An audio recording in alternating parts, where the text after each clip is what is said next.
And hello to all of you wonderful people. It is after hours. It is laid back. I'm still having my camera malfunction from earlier today, which is better than a wardrobe malfunction. And we are here with the great Mr. George, and we are going to be taking your questions, talking about whatever you want to talk about, and maybe taking a look at some news going on as well, and just informing Jared for the first time that VDare has a castle, and anti-whites are plotting against it. What a surprise. I'm much more intrigued to become heavily involved with VDare now, simply based on the fact that they have a castle. Yes, indeed. I'm easy to please. Let's see, what is everybody? Seaver is here. Great to see you, brother. Iron Blood.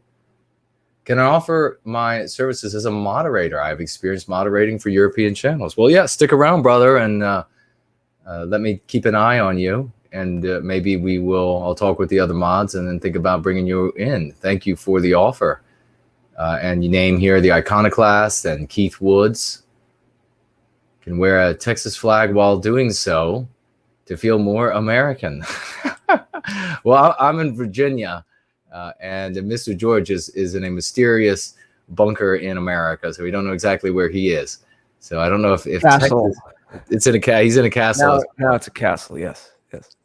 But we do love the state of Texas, the great state of Texas. So please feel free to wear a Texas flag when watching the show, and I've spent some time in Texas moderating. I've said it a few times, yes. So how are you doing, Jared? No corona, I assume? No corona. No corona. I'm standing in solidarity with Jason since he has a camera malfunction, which is, I guess you were calculating, better than a wardrobe malfunction, although I guess that depends on the context. But I'm doing well. I am transitioning some things in my schedule to get back to some activity and take advantage of what's going on. So kind of excited by some new opportunities that this is presenting, although not to make light of what's happening. We know people are suffering. But as the conversation has been going, and I was actually listening to a little of PWR right before we got on your PWR with Mark and Woes earlier, the conversation continues to be how we can leverage this to our advantage, knowing that other parties who are opposed to us are, of course, doing the same thing right now. It's like an ink blot test. Everyone's going to try to use it, reframe it in the way that they need to. But as you guys were saying, this is a fascinating thing to me. The opportunity is that a lot of people in the middle are going to be changing their habits. Like I was just talking about, changing habits a little bit, getting used to this thing. Women staying home, finding the joy of being with their kids a little bit more, providing those nurturing roles. Maybe light bulbs go off. Maybe people start to question what they were doing with their lives and what is really most important, what is most valuable, what is this system we're paying into, that we're connected to. What about education at home? What about if they see what is coming from the Board of Ed in their area, anti-white messaging, start to question that. So they're going to look, as you were saying, Jason, they're going to look for people, new authority figures, new answers, new ways to articulate and explain all of this. And so there is a golden opportunity for us. So we're not going to have every single stream for the next month be about coronavirus. We are trying to set up a tap for Friday. Maybe we'll mention at the end that will have nothing to do with the coronavirus. I mean, I'm sure we'll tie it in a little bit. There is some opportunity to tie some of the themes in a little bit, but you guys need to give yourselves a break too. It's all balance. So don't burn yourselves out on this corona stuff either. Take a break from it when you need to, because it's heavy.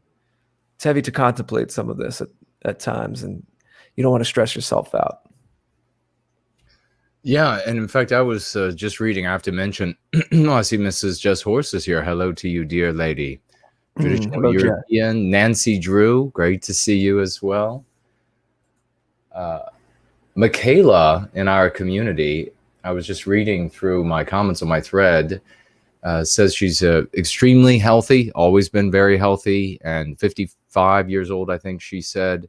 And several weeks ago, I guess it was, or maybe more than a month now, I guess, maybe get more information from her. She contracted the SARS-CoV-2 and came down with COVID-19 and was devastated by it and is still trying to recover. So the prayers and the heart sympathy and positive energy out to her for the struggle that she is enduring with the disease and the ramifications of the disease.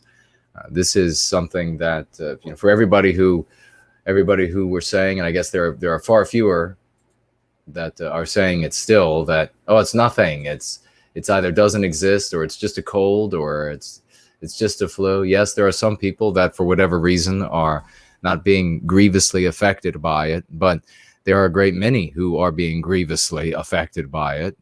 Deaths, but many more people being maimed and going through hell to get through this. It's not just your typical flu and having organs damaged and the like. So we're going to have to be very careful moving forward. I mean, you can't have these, like I have this 14-day countdown to see if I'm going to show symptoms from the travel. And of course, the day I returned, the very next day, Monday, when I returned on Sunday, I was with a colleague who has since told me that he was more than a week earlier with somebody who ended up being positive for the disease, and now he's waiting to see if he's going to come down with the symptoms or not. And something that I was reading in the news that is not a surprise, but we notice in the West, so many of our doctors with so many grants and the lowering of standards across the West, which may or may not be true, look into it for yourselves, the lowering of standards so that universities could have diversity, so that they could have fewer white people there and more non-white people, have created, trained and credentialed a great many non-white people to be doctors. And we now see these articles about doctors writing, a great many doctors writing fraudulent prescriptions for themselves and their families for the medications that people need, which have not yet been proven. There's a lot of anecdotal evidence that the Z-Pak and that whatever the other drug, the name slips me right now, starts with a C, chloroquine or something of this nature, in combo is supposed to benefit those suffering with the disease greatly. And here you have these doctors writing these prescriptions for themselves and their families when they don't have the disease, so that they can have the pills ready just in case any of their family members or themselves, if they get the disease. Well, that creates a demand and then causes a dearth of the drugs that could be used for who's most likely is going to be needing them. It's going to be elderly white people, because this is the population of the West that is going to be hardest hit, and the drugs then won't be available. Now, we also heard this garbage about Israel donating so many doses of this chloroquine to the United States. Not a single dose will find its way into the bloodstream of a non-Jew. That I can guarantee you. Of course, just look for yourself. It may or may not be true. But they're talking about it as though it's this great gift to the United States. It's a great gift to the Jews in the United States, that you can be assured of. So yeah, the two drugs that are out there right now, and we have places where news coming out where they're saying in Italy and other places, and even in the United States, using ice rinks as morgues.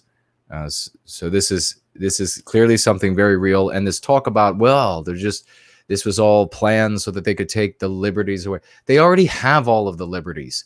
I'm getting so tired of hearing this is so banal. They're just taking the liberties away. They have them. They have the right to do anything they want to you. We need to be focused on curing ourselves of mean pathogens and curing those around us of mean pathogens, so that we can recapture our destiny and we don't just sit around terrorizing each other and terrifying ourselves with the well, they can do anything they want. And so what do you end up doing when quote unquote they can do anything they want? Well, then you just end up being a craven and hiding somewhere. And here I said earlier on Tutar, and this informed by the great Laurel, and the conversation I was having with her, and that is that for all of those folks who have had this hyper individualist mindset, and they thought that they were going to spend all of this great money, these great sums of money on prepping, and that now they get to celebrate their prepping successes. This is a hyper individualism that is a sickness in the body of our people, and the individual is not going to be able to survive without our group.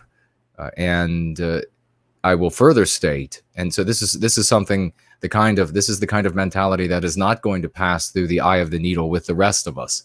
The well-being of the individual will only be achievable by the well-being of the group, and it is only those who think about their personal well-being by way of the well-being of the group, those will be the ones who survive. And any man who would make a heaven for himself and a hell for his people is no honorable man, not any kind of person that we would want in our midst. But I tell you this, unless you purchased all of your expensive materials for your prepping and all of this, unless you purchased all of it with cash money and a private sale face-to-face with no identity shared, and then left the scene thereafter, unless you did that, the government knows who you are. They know everything you purchased to prep. And if it ever did get to the point where the government wanted to redistribute because there was a dearth, especially if they wanted to redistribute to all of those purchase and consume straight away peoples, they're going to know whose houses to go to. And you saying, oh, I lost all that expensive equipment, or I ate it all up, is not going to be good enough. You're either going to have to turn over what they know you have, or they're going to take you right down to the plague-infested prison. So this is the reality of the world we live in. You are not going to be able to cocoon yourself somewhere. There is no place on planet Earth to do that anymore, that the powerful governments and technology of the West cannot find you. We are not going to survive as individuals. We are only going to survive as a community, and as the only moral position to take. So let me see what else we have here.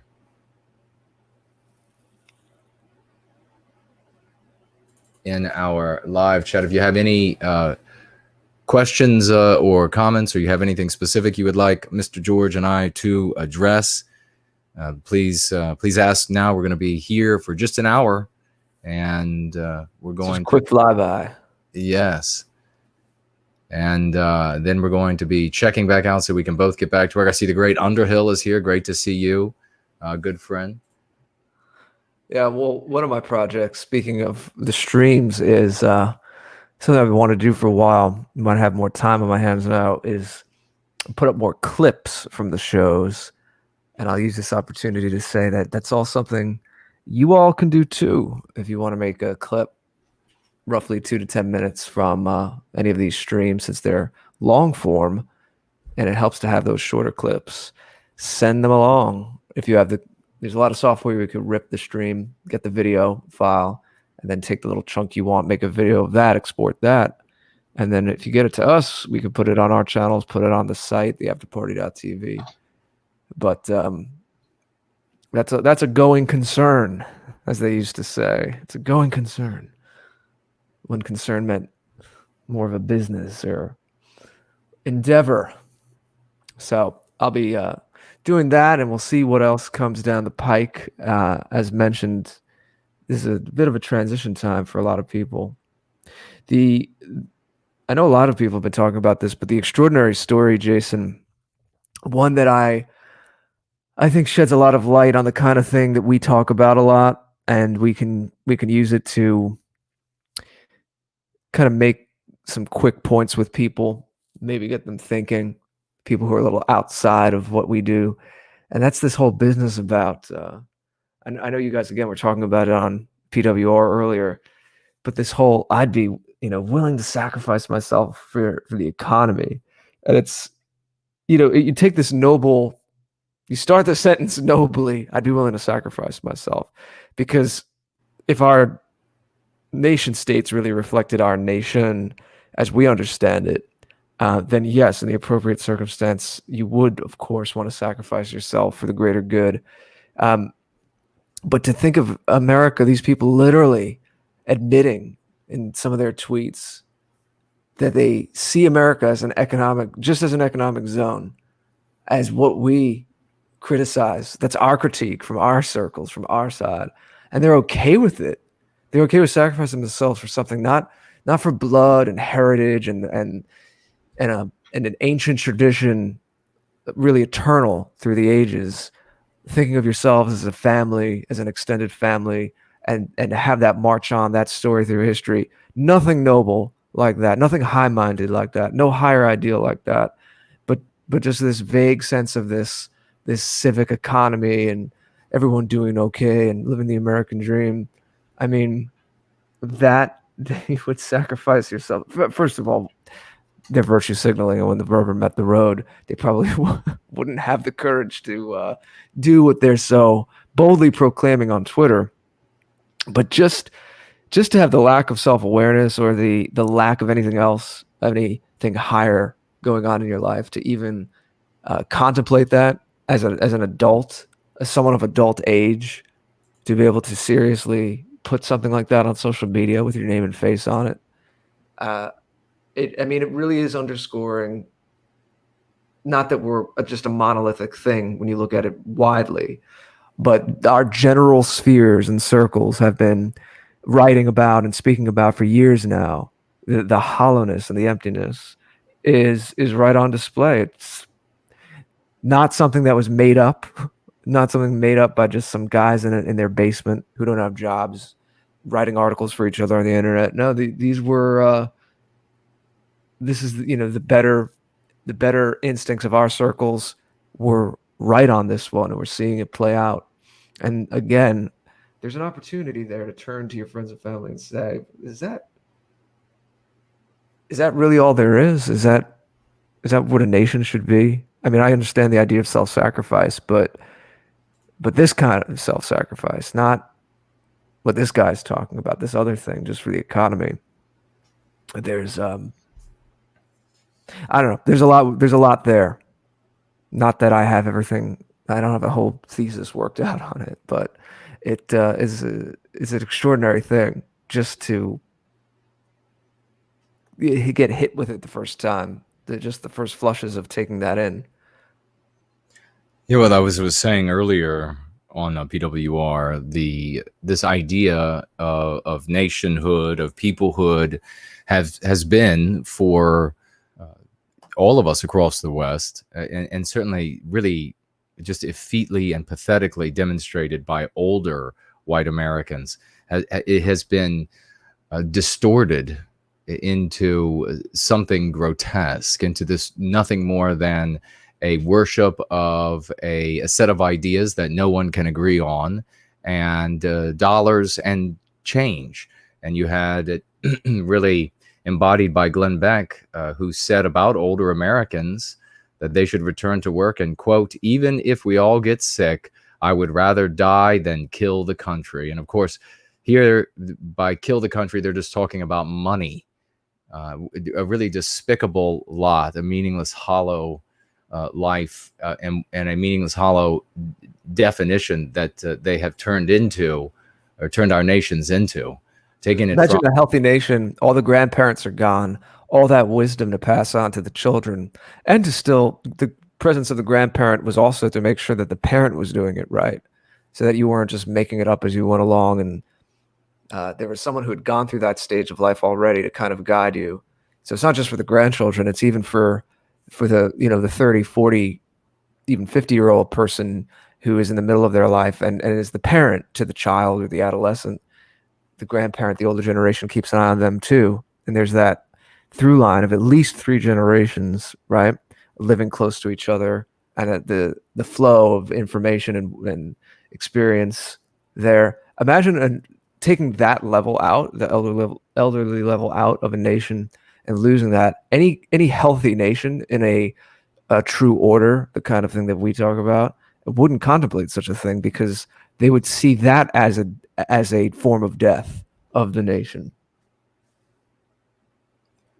Yeah, this redefining as the country as not being a people, just being a shopping mall, a job, and an ability to consume. This is what it's been reduced to. And as a reason, as a consequence, we're not seeing the sort of resiliency, determination, etc., that you see in a country that is a people.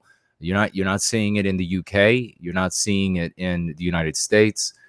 You are seeing producers and consumers who are concerned for nothing other than themselves and the financial bottom line. So these are the people who are going to fall apart. There are going to be a lot of white people who don't make it through the eye of the needle, and there are going to be many more plagues to come. This isn't the last plague, and you're not going to survive them by building a bunker and saving 20 years worth of food. You being able to save food and toilet paper for a great many years does not equate to survival.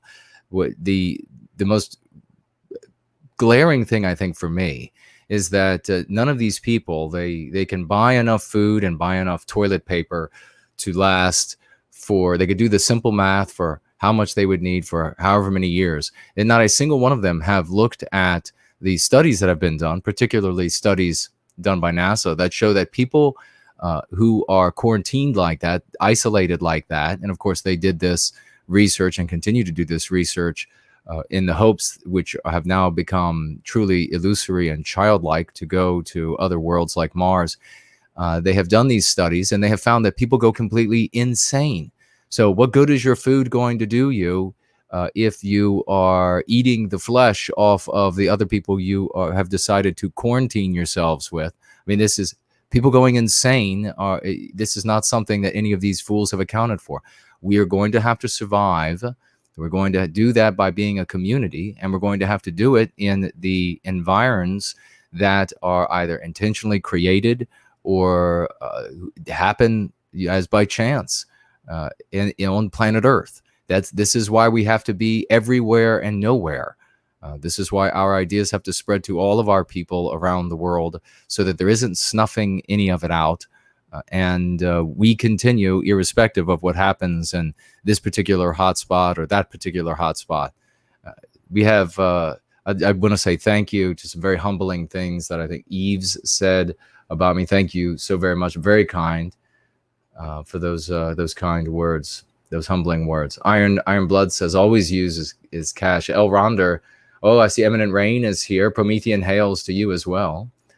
And writes, sips to all. I don't know, is that my sips? Elronder, check your Telegram, please. I have found someone who wants to translate your book into German. Well, thank you. I will have to take a look at that. That's very cool. Zug says the Chinese are now spreading hantavirus too.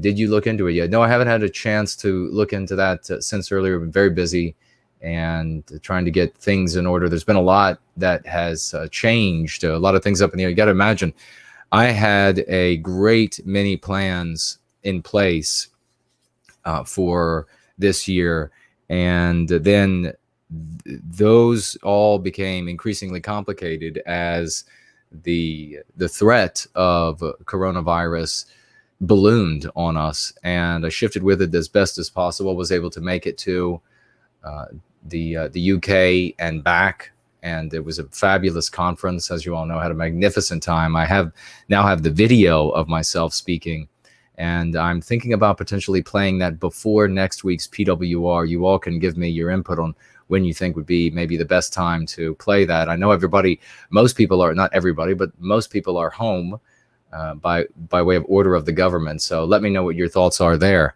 But since everything has been, the apple cart of regular routine has been severely upset, I'm working overtime to try to get things put back in order in a way that is productive, and we can keep rolling here. And we have to be able to keep rolling. I know the content creators across the white positive sphere are noticing that their views are down immensely, 50% and more.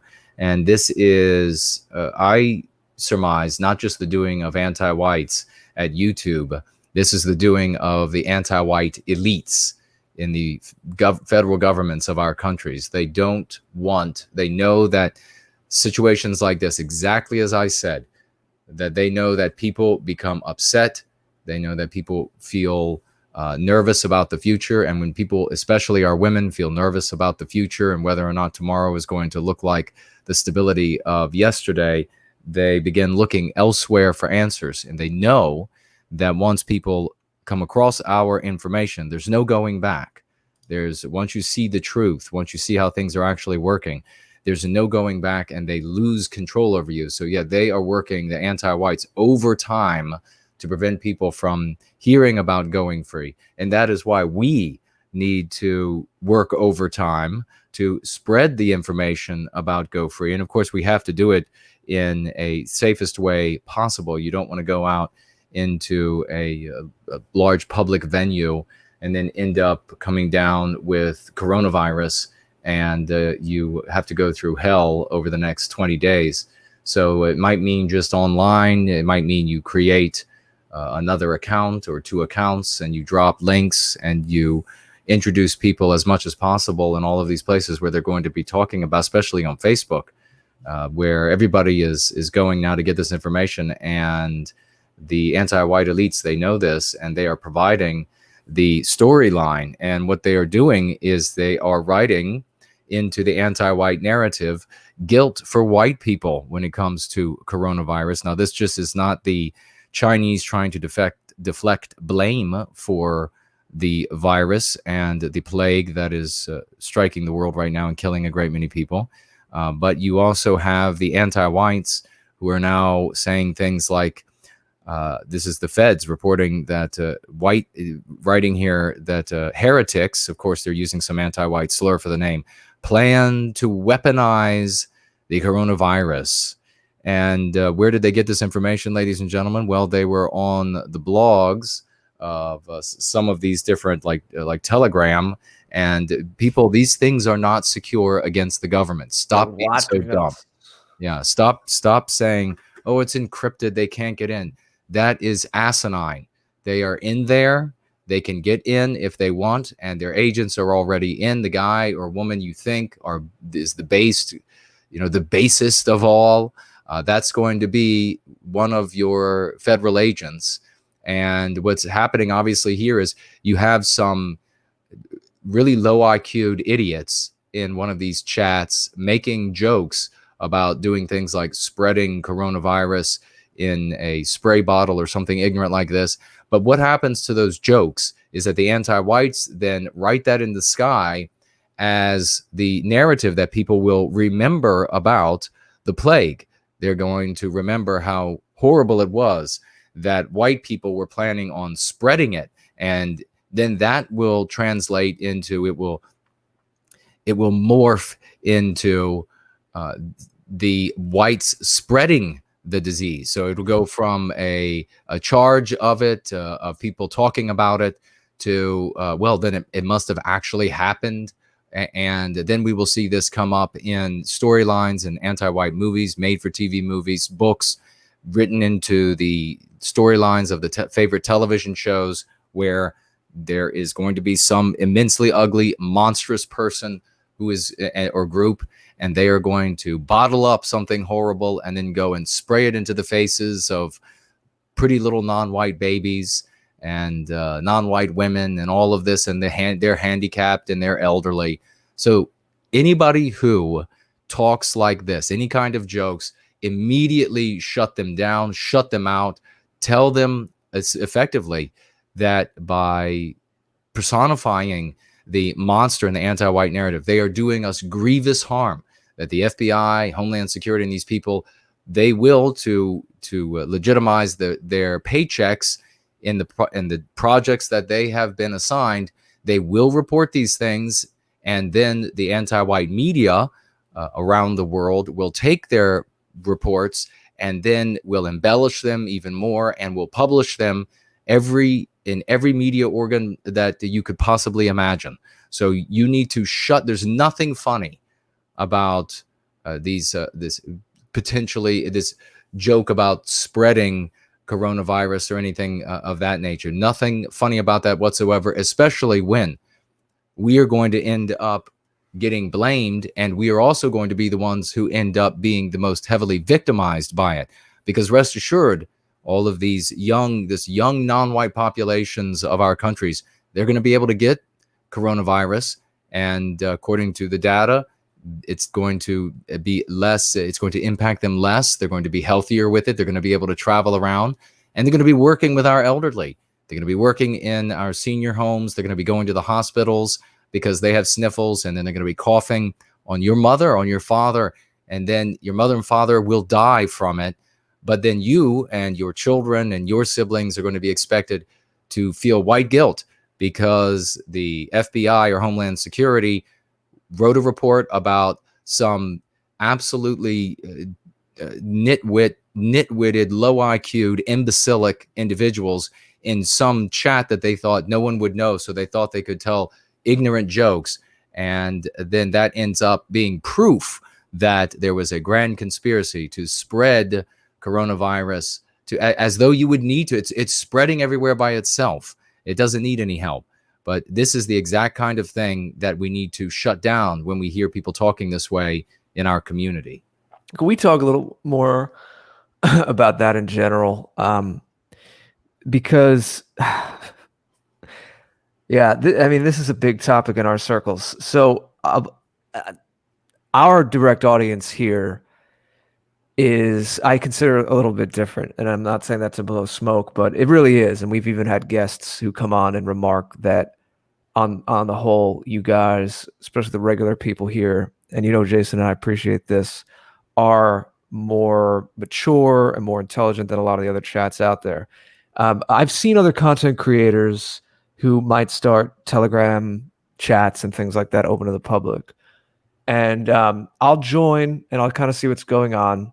And I have to be totally frank, I never have any inkling to participate on a regular basis because all I see are the same talking points and jokes, and it's not productive. Now, here's the thing that makes it a little tricky. I know. I understand people want to blow off steam. And I try to think back to when I was a little bit younger. Not that I'm old now, but obviously there's stages in life. And I try to think back when I was like a teenager, and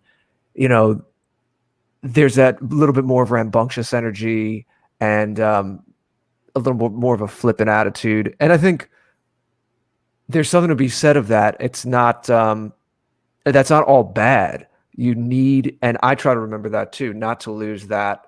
You don't want to grow old and become ossified either. There's something to not taking in the BS of the world, of the regime, that frees you, and it's good to remain in touch with that. So that's why I started off with a little hesitation, if you sensed in my voice, because I'm always trying to see the balance and the harmony. Any of you who know me know that's my thing. But the other side of this, and something that I've tried to live by, and I think was even there even when I was younger, honestly, trying to put myself into it. And not that I could have handled myself like I do now online. If this was all around when I was 16, obviously I wouldn't have been ready for this the way that I handle myself now. But there was still a sense of honor, and as if what you say, other people are really going to take it to heart, and almost like someone or something is watching you all the time. And I don't mean that in a paranoid, anxious way at all. I mean that in a very edifying way. I mean that in a way that's calling you to be the best version of yourself. The divine, a sense of ancestors, whatever it might mean to you, that you're being watched, and that what you're saying and what you're doing I know we all don't have the same exact belief system, but whatever it means to you, that you're putting it out there in the record of life, in the story of life. And that doesn't mean, of course, that if we make poor choices, we can't amend those later on. Obviously, no one wants to live in a way where they're afraid to make mistakes, because that's not good either. You don't grow, you don't learn. So again, delicate balance to walk, knowing that you can always make changes and transform those old decisions. And if you made mistakes, or if you inadvertently hurt someone or hurt yourself, but to still live and make choices with that guideline, even privately, even something silly like having a private chat in one of these chat rooms, or having a private conversation with someone else that you don't think anyone else is going to hear. What if you lived in a way where you still felt like there was some reverberation of that you're putting that out there, and that there's a reverberation, there's some kind of consequence to that, or you would look back on it. You'd look back on it when you were deceased. Would you be proud of this? So that kind of thing, if we think that we want to really become what we're supposed to be, and honor the potential that we have, and become a folk again, because really what we're all talking about here is we're in the process of becoming a people again, when really push comes to shove. If we're really honest about it, because we haven't been. There's a lot of the way that we live individually and socially that we're not really a people. We have to become one again, in the fullest sense of that term. So if we're in the process of becoming a people again, what you're saying, what you're doing counts, even if it's in the most private way. And that I don't see a lot in some of our circles. Again, not directly our audience here. And that's why I'm able to come back here, because sometimes even I get a little exasperated with this. And it's like you see the same talking points, the same jokes, and you think, you know what, no matter what you do, no matter where you go, there's always this peanut gallery consensus that forms. And our circle has that too. And maybe that's always what you're always going to have that a little bit in any kind of social movement. But we really want, Jason, I don't want to totally speak for you, but I know we know each other well enough where I think I can say we really do want, and we hold ourselves to high standards too. So everything I'm saying now applies to me, applies to Jason, but we want the best out of everyone. We want the best out of you. And so when you do encounter people that are saying these silly things, or things that can downright be harmful, like Jason is saying, not that we only want to think about it in strategic terms, but it's a very real thing. Or I should qualify it by saying, you don't ultimately, in the spirit of what I'm saying, want it to only be about this be your only motivation. But it's a visceral thing where, as Jason was indicating, yeah, you could be having what you think is a private conversation, and that could be used against you. So that, again, shouldn't be your only motivation. But if you want to start there, fine. Let that be it. That someone could come in and say, you were conspiring to do this. This is, this isn't a game. This is serious. But on that bigger level of who you are and becoming the best version of yourself, what I began with, that's what you want your legacy to be. Like, that's what you want to look back on, years of being some yobo on your computer, just making low-hanging fruit jokes. I want nothing to do with that. And when you do encounter it, if you're in a situation where you're speaking to someone, you have to take the higher road, and you have to start to be an example of a better way to approach that. So there's nothing else I have to say right now, other than I wanted to inject that into the conversation. And Jason, I don't know what your angle on it is, but there is always this thing in the back of my head of what can we do to get better and make sure that we're expressing the more noble versions of ourselves. What about all these memes about, we come from this great people, this noble people? Well, we have to live up to it, even in the most simple things. Even in the most simple things of how you handle a conversation, or how you handle a comment. There's a ton of comments that I never even address because it's just not worth my energy. Anything that you give energy to, if I'm in a position to correct something, or if I think someone's coming in good faith and they're just a little misguided, then I will address it. But there's a lot that I choose not to put my energy on too. And I see people get caught up in these webs of wasting half their day in like Twitter battles and comment battles. You're waste of time, waste of life. So I want people to be honorable. I want people to live up to what we say we are, the nobility of what we are. And there's a noble way to be any kind of position, and there's an ignoble way to be, whether you're a farmer or a king. There are noble expressions of that, and there are depraved expressions of that. And it's on all of us to find the path, the heroic path of what the noble and high expression of is, whatever calling we have in life, whatever role that we're playing in our lives. Well said, brother. We have Nancy Drew here asking, what do you think of the legislation they're pushing through the USA regarding decashing or digitalizing money? There anything we can do about it if it's not a good thing? Well, this is the anti-whites, of course, are always pushing for this sort of thing, and there's a lot of things they're trying to push for. This is something that I got a little angry about earlier on PWR, that those who ostensibly represent, and of course they don't in any way, shape, or form, Republicans, conservatives, patriots, or the like, supposedly represent the things that we care about. They should have as well a wish list of things already written up, so that every time there is anything that goes wrong in society, anything that upsets, anything that quickens or slows or shocks or scares or whatever it might be, that they immediately try to tack all of this wish list on. And that is exactly what the anti-whites always do.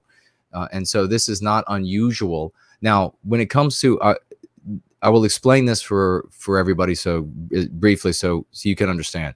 When there's something like a digitizing money, cashless society, those who are pushing for it have made for themselves a great many people a victim by doing so. So you can think about it in terms of like the arrowhead on an arrow, and such an arrowhead would be very blunt, which would necessitate an immense amount of pressure, of force being exerted through the shaft of the arrowhead, because there are so many people who would simply be victimized by this, and therefore so many more people who would resist it. So there are a lot of people out there who would not like a cashless society, who would see it as a infringement on liberty and freedom, etc. So these sorts of things you need not fear relative to censorship, which is more like a razor edge arrowhead that takes very little pressure on the shaft to be able to push forward such things against folks like us. So the censorship against us, that's very real. It is something that the anti-whites can get away with, and it's the kind of thing that we have to be, or we should be concerned about, and should occupy our thinking. Things like cashless society don't give a second thought to that whatsoever. If the anti-white elites have the ability to push that onto everyone who would be victimized by a cashless society, then there is simply nothing you can do about it. And it is like worrying about a meteorite that will destroy the world. We have to accept if something like that happens, we have to accept the consequence of that, and then investigate and continue to maneuver, strategize on recapturing our destiny in that environment. So that is how we should handle that.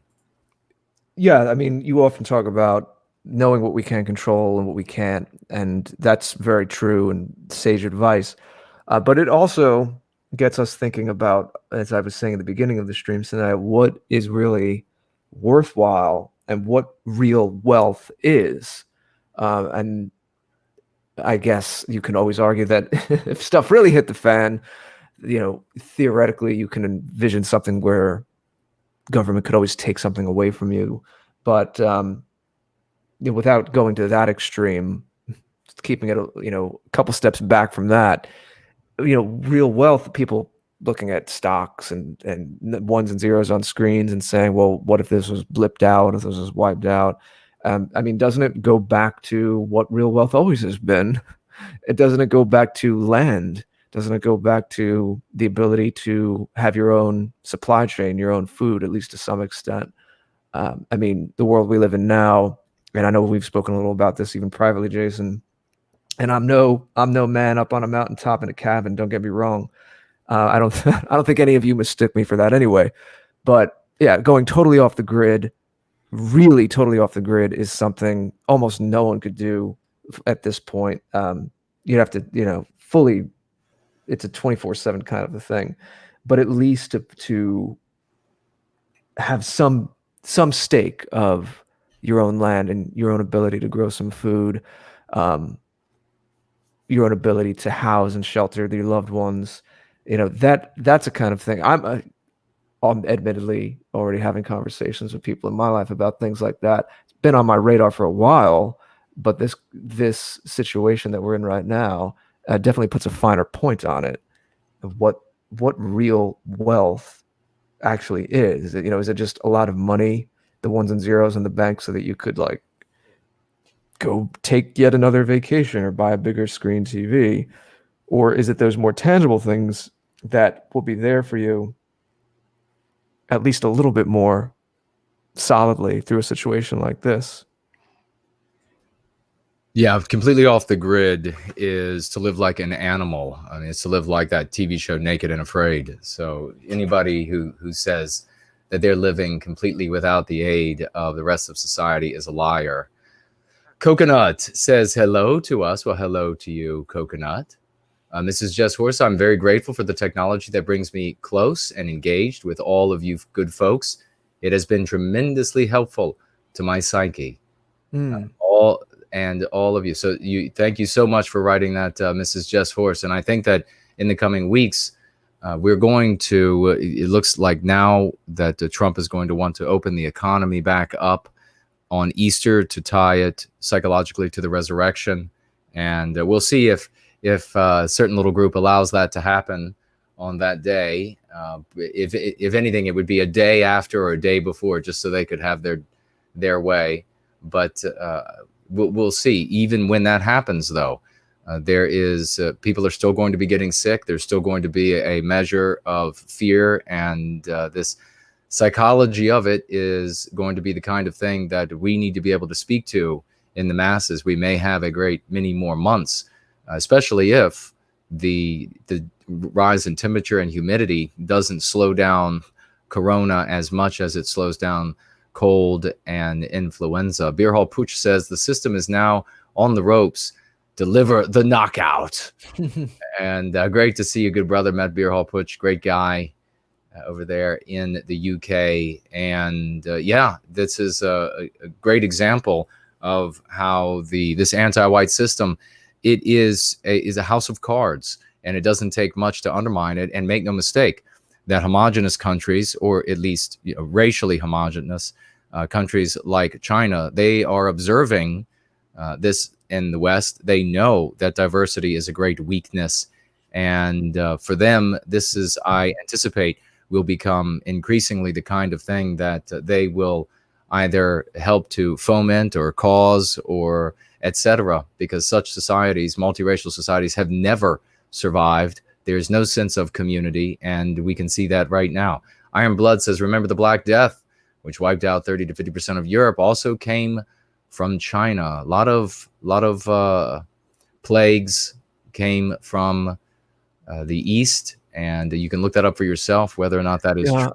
I keep hearing about that one with the Black Death, and I feel like I'd learned about that a long time ago, and I forget. I don't know if that was in the wake of Marco Polo, and then the routes to the east were opened up more. And maybe that was a precursor, because I think it's around the same time period, 1300s, right? I'm not sure though. So chat or people in the comments after correct me, but I do want to learn a little bit more about that.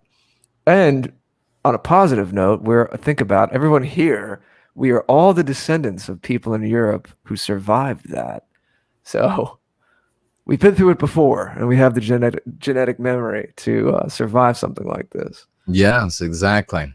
Over on the gardening channel, we have Anglo-Saxon saying, "Hail Jason, hail patriots." Well, hail in return. Thank you very much for that. Eminent Rain writing over here on No White Guilt.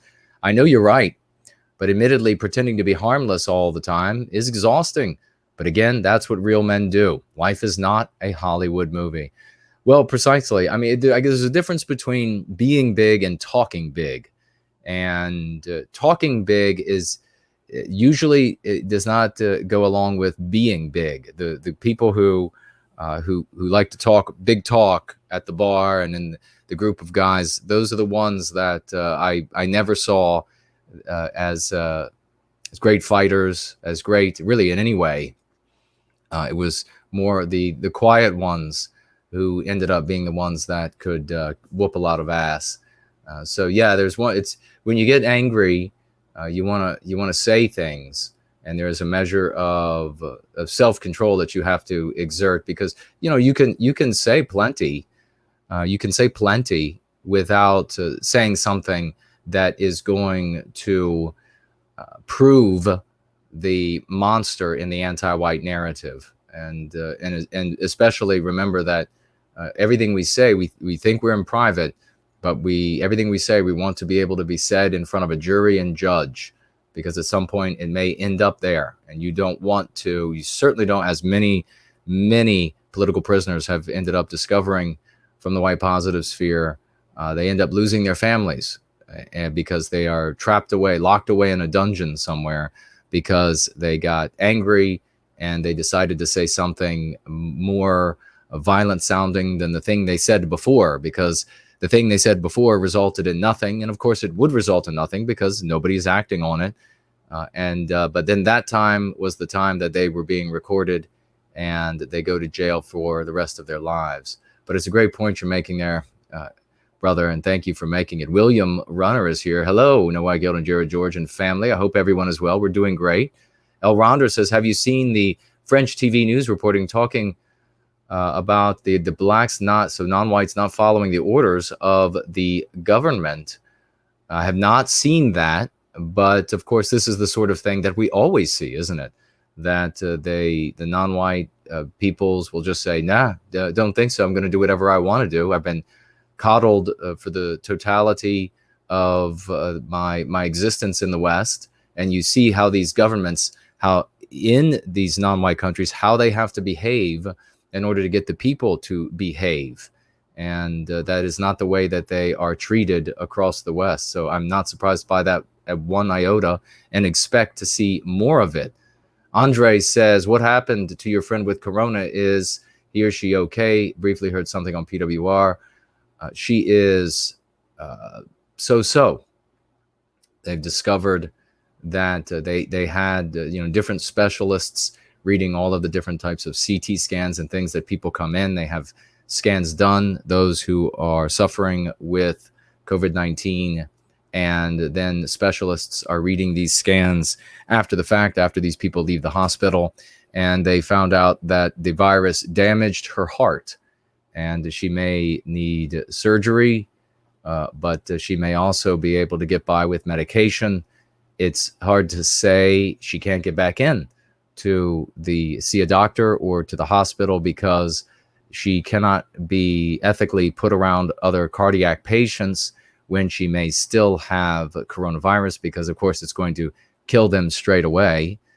So there's a bit of a race, and how quickly the damage is going to affect her heart, and how quickly she can cure herself of the remaining disease, which she's very slowly getting over. So all prayers and positive energy for her. I appreciate that. Let's see what else do we have here from anybody, and then we'll get. We're coming up on the hour, so we will get the final thoughts here in a moment. I see Maiden DE is here. Good to see you. Mason says that was a good live stream with Mark and Millennial Woes. Well, thank you so much.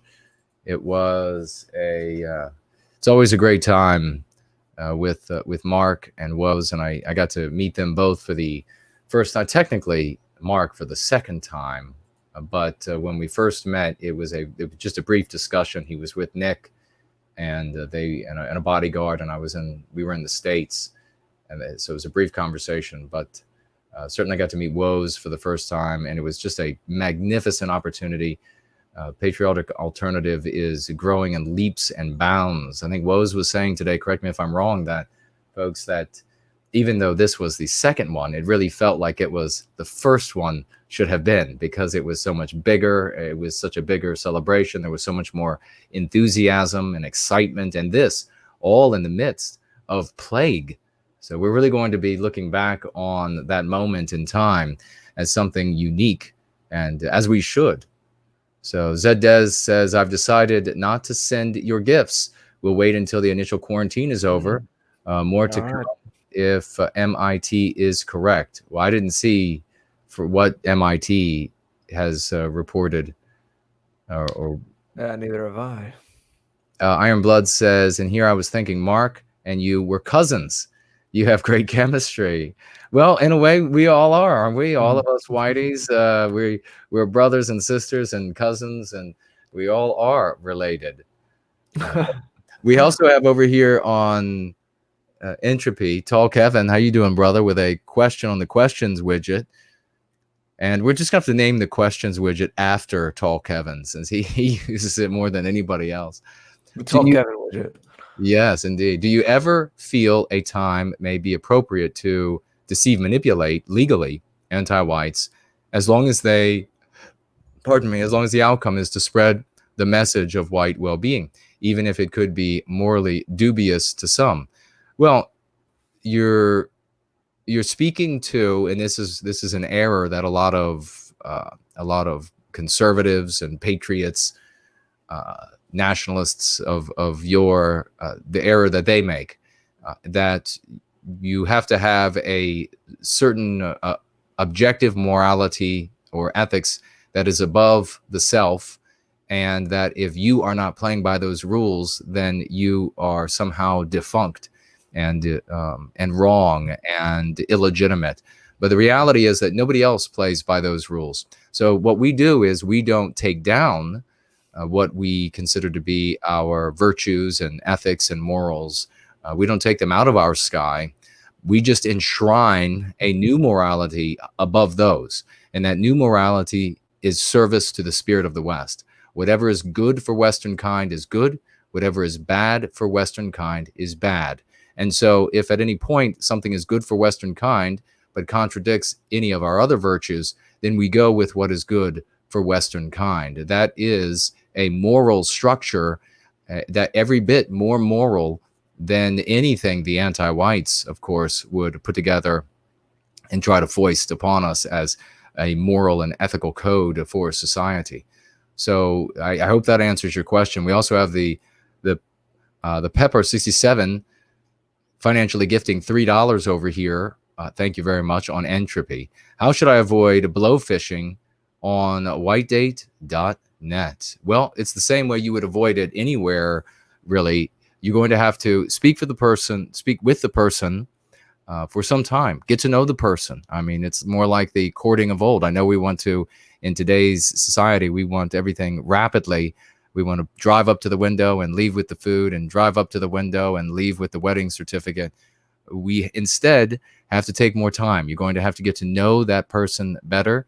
There are certain signs, of course, that you can look for. If the person is radically better looking than you, there's a problem there. And you should be very wary of that individual. Certainly, if you are a female and the guy has an extremely pretty face, you should not fall for this. I know you think that you're special because you have the magic private parts.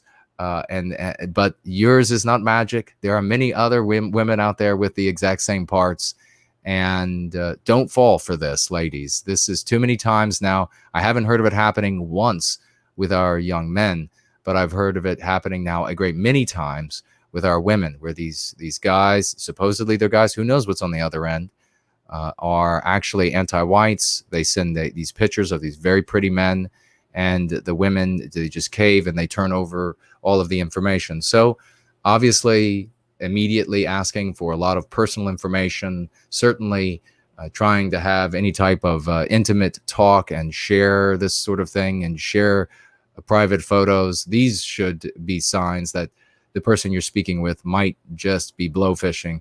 So watch out for that. Take your time. And Jared, did you have any thoughts about blowfishing and how to be wary of it? Well, going on what you're saying, then no woman would ever respond to you. So how do you deal with that? No woman would ever respond. I don't To follow. you. Oh, no one would ever respond to me because of what I just said. Oh, because you're so above. I don't know. That's definitely is not definitely not the case. But no, you definitely. Thank you very much for saying that. But making a joke at your yes, expense somewhat, but no. No, I don't really have much more to add. Yeah, you have to use common sense, and you were speaking to some parameters like that. Yeah, I mean, it's a little different for us because we're in the public eye, so I don't really know what to do with that kind of thing. But not most people are not in that position, so it doesn't really apply to most people out there. Yeah, what you said makes sense. I think most people, if you really here's the trouble. I was about to say, if you're calm, you keep a cool head, most people can tell what a normal conversation looks and feels like versus, someone who keeps trying to inch towards getting too private too quickly and getting information. But then again, when you're attracted to someone and you see some pictures and then those instincts start rearing up and the chemistry in your body starts going, that is what obscures that reason. So that's why it's good to have these parameters worked out now before you get that kind of response. That's funny. We should ask Liv about that if she's had any issues. I know that that's been an issue on social media platforms, and you've discussed that a few times, where there'll be like a guy that looks like a model. That's what the picture looks like, at least, and then engages with a woman, gets the woman to say or do compromising things, and they say, "Hey, look, we're really anti-whites. We now have this information, and if you continue participating in this community, we're going to release it." And the woman just slinks into the background. That's happened too many times. I don't know if that kind of thing is going on whitedate.net. I know that Liv works very hard to moderate it. We've spoken to her about that, and I've seen what she does. And most normal people don't have professional headshots. So if you're seeing something that looks like it's like from a modeling portfolio, that might be a red flag right there, But maybe they're getting more sophisticated and they're just normal looking pictures, but they're still extraordinarily good looking people, like people you don't normally see, you wouldn't really see every day of your life. Right. Yeah. What has happened in the past is they'll go through the anti-whites, will go through Facebook accounts, and they'll find a Facebook account of men with very pretty faces, and they'll also try to find guys who are in certain services like police, military, firefighting, and it takes very little then, regrettably, but we are trying to spread the word about blowfishing, and because we have to protect our women from this. Maiden DE says, holy crap, heart damage, permanent, definitely has no other illnesses. She has no other illnesses that would magnify the effect of the effects of the disease. That's correct. And we have Ambriel says, "Can I download your book Born Guilty free?" You can't get it as a download. Born Guilty is only in print version right now, but Go Free is available for only $2.99 on. You can get that for Kindle, right from CreateSpace, Amazon, and I will be keeping it. I think at the $2.09. I don't know how close we are to the $399 number that I had upped the limit to, but I'll be keeping it at the $2.99 for now, certainly, so people who are home, trapped, and cannot work can download the book and begin going free. And by the time they can go back to work, they'll be able to take the truth to their brothers and sisters. Maiden DE also says, "I wonder on the mechanism if you happen, I guess, to know the part of the heart injured, or if they have any guesses to mechanism and the potential treatments. Thanks for the shout out. You're welcome." Well, the mechanism is that the cell, the SARS-CoV-2, can attach to 3 different types of receptors. So there are many cells in the body that have of this type of cell. They're in the heart, they're in liver and kidneys, so lungs, throat. There are a lot of places where these cells are. So the SARS-CoV-2 can attach there and can do its damage there. What is the specific injury to the heart is to the sac that the heart sits in. And so the sac is filling up with fluid, slowly preventing the heart from beating. And eventually it would, if left untreated forever, it would prevent the heart from beating at all. And that would be all she wrote, as they say down south. The Pepper says, "Good points." And I believe that's it there. Let's see about over here. And just for an update for you all, I have sent another message out to Ko-fi and still waiting to hear back from them about why. Essentially what happens now when I go to my Ko-fi page is that it says it is under review. And so I wonder what that means and how that happened.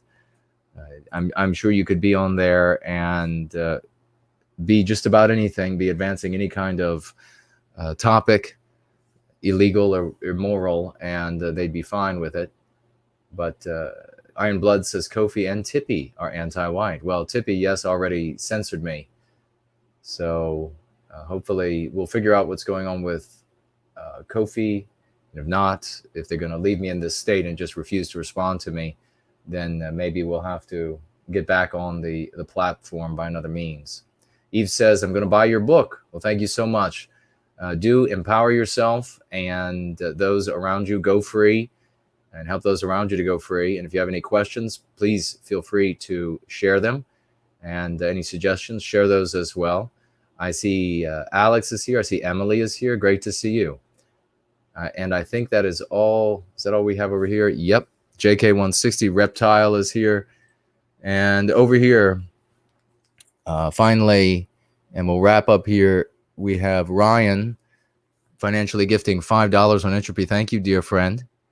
And writing, "Good afternoon, guys. Keep fighting the good fight." Well, that we will. We can guarantee you that, if nothing else. So, Jared, any final thoughts before we wrap up tonight and then see folks back on Friday? I think we're good for tonight. It was just a little check-in amidst all the Corona madness, as we'll be doing. As mentioned at the beginning, if you weren't here for that, just kind of been getting some things in order over the last few days, as schedules may be changing and things like that. But definitely could be good for work, catching up on some things I've wanted to do, and both separately and together. I'm sure, Jason and we're going to try to turn over a new leaf and do as much as we can during this time, during this strange days of the plague, to keep advancing everything we're doing or get to some things we've been meaning to get to. So it's kind of thrown everyone for a loop. But as we were discussing, could be a very good thing. It could make you think in new ways or get to some work you hadn't been or able to get to. So we're going to be as active as we can be. It's just trying to get acclimated to some new things, some changes in life, but all good. We all appreciate your concern, but everyone is doing pretty well. I know I was a little under the weather last week, and we were a little concerned about Jason's trip, but we seem to be doing well, and we're going to be back for TAP on Friday, and it looks like we're still working out a time, so definitely go back to the show info page on the afterparty.tv and look out for announcements on our social media like Gab, Instagram, and Twitter tomorrow. But it's looking like we're going to have Laura Lee Scaife back again. You may remember her as the expert in symbols, in dream analysis, psychology, and someone who's doing a very in-depth series on Lord of the Rings. You do not have to be fluent in Lord of the Rings to appreciate it. We've done 2 episodes with her so far. She's also popped into some, holiday panel streams, but 2 formal TAP episodes, one in July and one in October. The last one in October was about kingship, kind of what I was talking about earlier when I went off and spoke about the chat rooms and the online behavior and acting as noble as you can. That was about kingship and the masculine and true leadership and men becoming the best versions of themselves. Well, she's just released the next 2 videos in the series, and this is on the feminine, focusing on the female characters in Lord of the Rings and the highest expressions of womanhood and the proper symbiosis between a conscious woman and a conscious man. See, that's what I meant before. We expect the best of our audience.